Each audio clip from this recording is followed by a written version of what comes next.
This video brought to you by jadedpainting.com.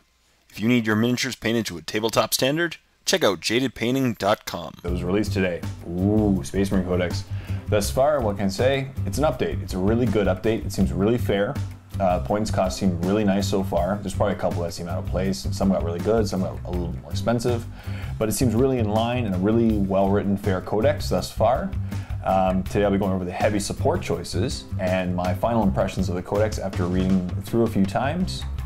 And yeah, without further ado, let's get started. So the heavy support is where a lot of the fun is, especially in a Space Marine army, because I love the heavy hitting units that just destroy everything. They're a lot of fun. So in this edition, we do have a couple new, well, at least one new item in the heavy support choice. A couple technically, but we'll go over them. And as I mentioned, they're very much in line with the Dark Angels Codex. That's what I keep saying. If you're a Dark Angels player, you'll notice a lot of these points costs are very familiar. So we'll start off with the Devastator Squad. And the Devastator Squad, it's dropped from 90 points to 70 points, as predicted, because that's how much the Dark Angels heavy support squad was. For 70 points, you get a Space Marine, 4 Space Marines and a Sergeant. You take up to 5 additional Space Marines for 14 points apiece. Up to 4 Space Marines each can take 1 heavy weapon from the heavy weapons list, and the points cost for the heavy weapons are almost identical to the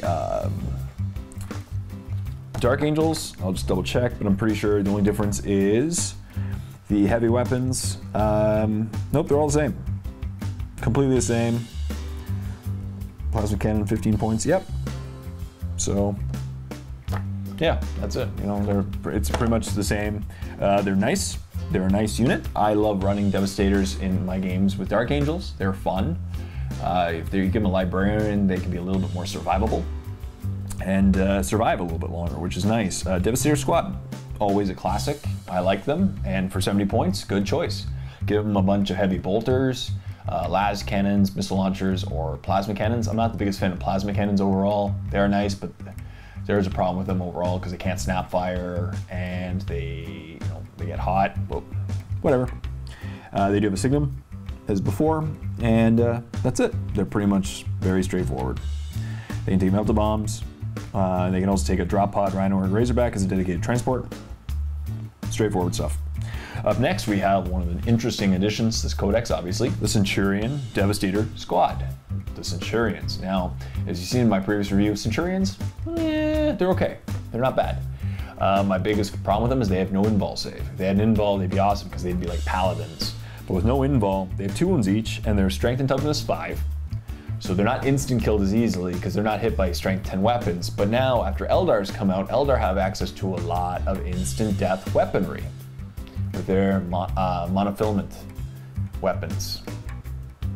So, I don't know. Instant death weapons, so if they face Grey Knights, they're going to be in trouble with all their force weapons. If they face Eldar, they'd be in trouble. If they face any monstrous creature, they're going to get smashed and punched in the face, instant killed. So, I don't know. To me, that's a little bit disappointing. The fact that they have 2 wounds, yes, but they don't have no invul. So if you can get through that 2+ armor save, they're toast. And also their base leadership 8, which is a little weird. They come with, for 190 points, you get a twin-linked heavy bolter and a hurricane bolter. But obviously, you don't take Centurion Devastators to just keep them with a twin-linked heavy bolter.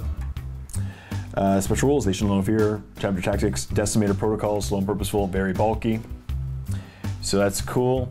Let me double check those decimator protocols, because that might be something that I missed.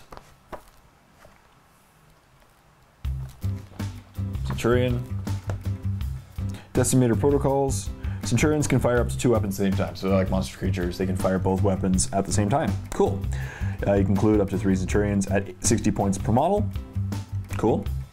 Any model can replace this Hurricane Bolter with a missile launcher. That's nice. Or you can go with twin-linked las cannon or a grav cannon and grav amp. Now these are interesting. Now grav cannon and grav amp. Now grav cannons, again, they're salvo, right? So a grav cannon can only fire, I believe, 12 inches if you move. Let me double check. So grav cannon, yes, 12 inches, AP2, salvo 3.5. So if you move, you're firing 12 inches, 3 shots if you don't move, which is sweet, but they're heavy support, so maybe you just want to stay back and shoot. You get 5 shots, 24-inch range. Not bad. It's pretty strong at intermediate lengths. Concussive, graviton, and grav amp. What does grav amp do? Grav amp. It would be under war gear. A grav amp, when rolling to wound with a grav weapon or determine its effect on vehicle, the bearer can re-roll the result. Not bad. So that's pretty sweet. Now in this particular case, I think these guys would be really good then again, they'd be comparable to a Devastator squad, but in this case, the Centurion Devastator squad actually might make sense in my mind then, because once you get the grav amp and grav weapons, however, remember it's going to be 20 points per model, so the squad's going to already go up to 250 points.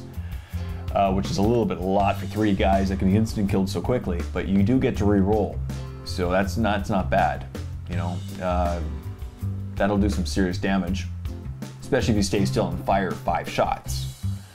They're gonna hit, you know, on 3s. That's good. If you use your proper protocols right, you get to probably get re-roll some of those, and you could do some damage. So in this particular case, Centurion Devastators might be worth taking, I think. Depends. 250 points for the grav amp and grav cannon. I don't know. Centurion Sergeant can take an omniscope for 20 points. Let's see what an omniscope does.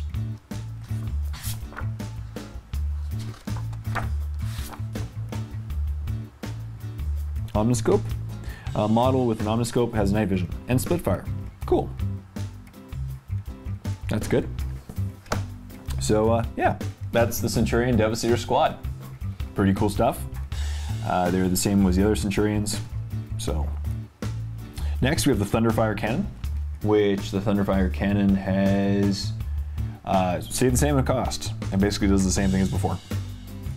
So cool. Thunderfire Cannon itself is toughness 7 to wounds, and the firer is a normal guy. It's 1 Thunderfire Cannon, 1 Tech Marine Gunner. And it's, as I said, it's pretty much the same thing. Thunderfire Cannon. I've gone over the weapons in one of the previous videos. And then up next we have the tanks. Now, as I said, exact same in line with Dark Angels. So first the Predator. Predator went up from 60 points to 75 points. It is exactly like the standard Predator, has an autocannon, searchlight, smoke launchers. It can replace his autocannon with a twin glass cannon for 25 points, and may take up to 2 side sponsons with heavy bolters for 20, or las cannons for 40. Cool. 13, 11, 10, 3 hull points. Pretty standard. Next we have the Whirlwind, which is expected once again, dropped from 85 points to 65 points. Pretty sweet. I love Whirlwinds, especially running with Dark Angels. Whirlwinds are sweet. I like them. They have the Whirlwind multiple missile launcher, searchlight, smoke launchers. Exact same stat line as the standard Whirlwind. 11, 11, 10. 3 hull points. Next, the Vindicator. The Vindicator went up in points. Once again, 115 to 125. 13, 11, 10 for armor, 3 hull points.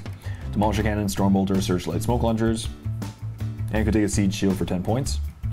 And up next we have 2 of the new tanks, which the new kit came out and they look really awesome. They're, I don't know what they cost yet. That's what confuses me a little bit. I don't know, I'm thinking about the cost right now. Up first we have the Hunter, which I'm gonna look up both of these tanks to show you what they do. So up next first is the Hunter for 70 points. Now this is going to be, I believe, your anti-air. If you really want to go anti-air, I'd recommend a Hunter. 70 points. It's a great cost for what you get. 12, 12, 10, 3 hull points. Comes with the Sky Spear missile launcher, searchlight, and smoke launchers. And I'll just go over once again the Sky Spear missile launcher. So the Sky Spear missile launcher is a 60-inch range. 60 inches. So when those flyers come on, in trouble. Strength 7, AP 2, and has Heavy 1, Armor Bane, Savant Lock, and Skyfire. Now the Savant Lock, as I mentioned, so if you fire at something and you miss, just by luck you miss it, what happens is you put a token beside it, And every turn from then on, that's your turn to shoot, you roll for that token, and on a 5+, that thing is a hit. So if you don't hit it the first time, you can always hit the second time, or the third time, or the fourth time. On a 5+, it's already better than the normal Skyfire, and it's Skyfire to begin with, so you're firing normal ballistic skill, and then it keeps shooting, so that's pretty sweet. So for your anti-air choice, this might be the way to go. I can see people running 2 or 3 hunters in a list, because of the current spamming of flyers, especially running against like a Necron army, for example. The only thing is they don't have Interceptor. So these will probably be the first target your opponent goes for with his flyers to take them down, because otherwise they're gonna be in trouble. Up next we have the Stalker, which is 75 points, and it has an Icarius Storm Cannon Array. It's also 12, 12, 10, 3 hull points, ballistic skill 4, searchlight and smoke launchers. And the Icarius Storm Cannon Array, it's the kind of the autocannons on each side, and what you can do is you can choose to fire them at the same target at full ballistic skill, and they're heavy 4, Skyfire, and twin linked. So again, this could be a good anti-fire or anti-flyer. It's strength 7, AP 4, 48 inch range. Or dual targets, and what you can do is you can fire each of these guns 4 shots each at a different target, but when you're shooting at them, they're at ballistic skill 2. So it's up to you. 4 targets at each one, or 4 shots at 2 different targets, hitting on 5s, or 4 shots at a single target, hitting on 3s. Up to you. So that's pretty cool too. Also could be an anti-flyer. And it's very versatile as well. So cool stuff, 75 points. Seems reasonably costed, same price as a Predator. You know, not bad at all. I do see people trying to pick on these things pretty quickly. So including 3 of them for 210 points or 225 points, that's a nice cost, because you can get 3 Stalkers for the same price, for even cheaper than a Centurion Devastator squad that has a Grav Cannon and a Grav Amp. So think about how much you can get. And finally, for the heavy support choice is the boring Land Raiders. And why I call them boring is because a Land Raider is a Land Raider is a Land Raider. They haven't changed in cost at all. Land Raider and a Land Raider Crusader, 250. Land Raider Redeemer, 240. So basically the exact same cost as before. They're assault vehicles, they have power with the machine spirit, and absolutely nothing has changed with them. No. And also, you can take, if you have 1 Ultramarines tank, you have the option of taking Sergeant Cronus, maybe taken as an upgrade for one of the Ultramarines tank in the army. And yeah, that's cool for 50 points. And finally, for the heavy support choice, we have the Storm Raven. Where is it? I have a Storm Raven right here. I just can't show it because I can't reach it. So Storm Raven gunship, once again, this is we already knew it's already included in the Space Marine Army, but now it's officially in the Codex and not just in a supplement. That's always awesome. It's 200 points. I think it's a good price. Twin linked assault cannon, twin linked heavy bolter, 4 storm strike missiles, and ceramite plating. Special rules: assault vehicle, power machine spirit, skies of fury, transport capacity 12 models, and or 1 dreadnought. Options may replace twin linked assault cannon with one of the following: twin linked plasma cannons for free, twin linked las cannon for free. That's not bad. So you get 2 twin linked las cannons. So 1 twin linked heavy bolter and one twin linked las cannon. That's not bad. May replace twin linked heavy bolter with one of the following: twin linked multi melta for free, Typhoon missile launcher for 25 points. May replace its side axis points with side sponsons with hurricane bolters, 30 points. May take one of the following: searchlight, extra armor. Searchlight for 1 point, extra armor for 5, locator beacon for 10. Cool stuff.